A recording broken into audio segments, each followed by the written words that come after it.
I was single parented by my mom ever since I was a kid.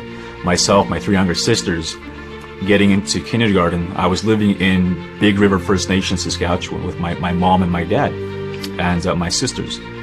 And I remember like yesterday, it was a nice summer day, and I had just got dropped off at the end of my dad's driveway from my friends. I was visiting in the summer, we're having a good time. And as I got at the end of the road, walking back towards my house, I noticed in our driveway was a truck I had never seen before. And I noticed my mother from a distance, and I noticed that she was putting boxes of stuff and bags of stuff into that truck. And as I got closer and closer and closer to the vehicle, I noticed that my mom was there, and I said, "Mom, what are you doing? What's going on?" And my mom said, "Kendal, go inside, pack up your bag, we're gonna go somewhere for a while." And all I had in my possession at that time was a little Ninja Turtles backpack, so I put all my toys in there, and I put that bag in that truck. And that was the day my parents split up. That was the day my mom decided to leave my father, and from that day forward, we never had a home. So we ended up staying in various women's shelters.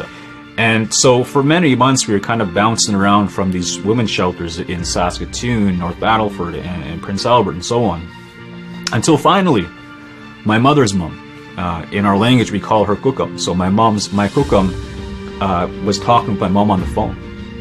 And my kukam asked what was going on, and my mom explained that we didn't have a home. So my kukam, obviously with the kind, generous spirit that she had, invited us to go live with her. So we packed up her bag and we moved to Sweetgrass First Nation, Saskatchewan, where my kukam lived.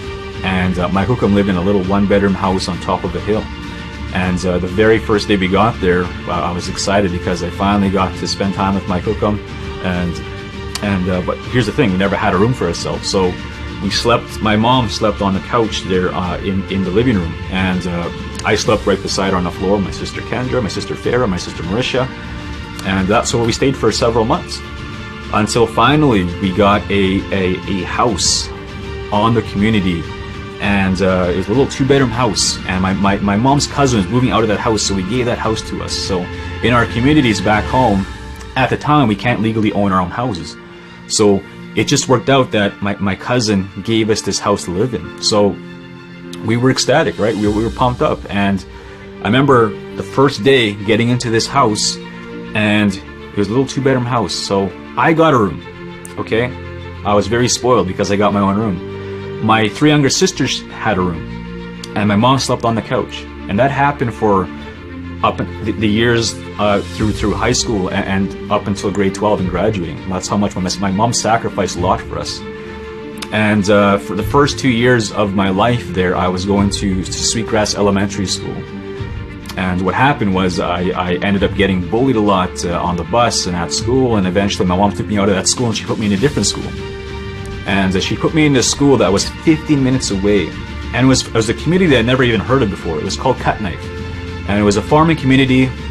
And I remember my first day in Cut Knife, grade 3, I noticed that I was different. I was different. I had an accent. I had a darker skin. And when I got off the bus, I knew that I had to try to find a way to fit in.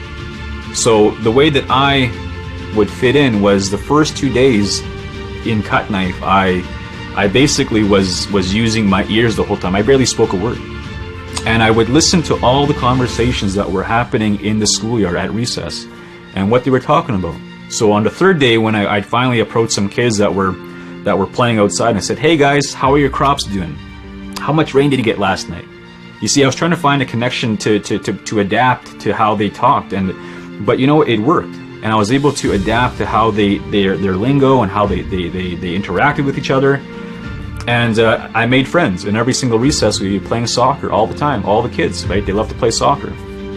And by grade 5, I had met my best friend, and his name was Johan. And Johan was a kid who was originally from South Africa. His family brought him here from South Africa. And he asked me one day at recess, it was just a casual conversation.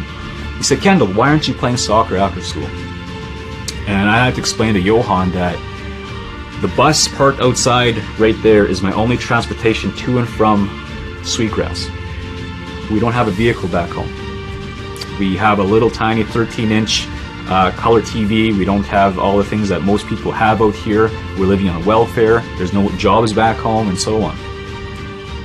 So he told his parents that night what I had told him, and the very next day, his parents started to pick me up for games and practices. They paid for my fees. They gave me my first opportunity to play organized sport, and it changed my life.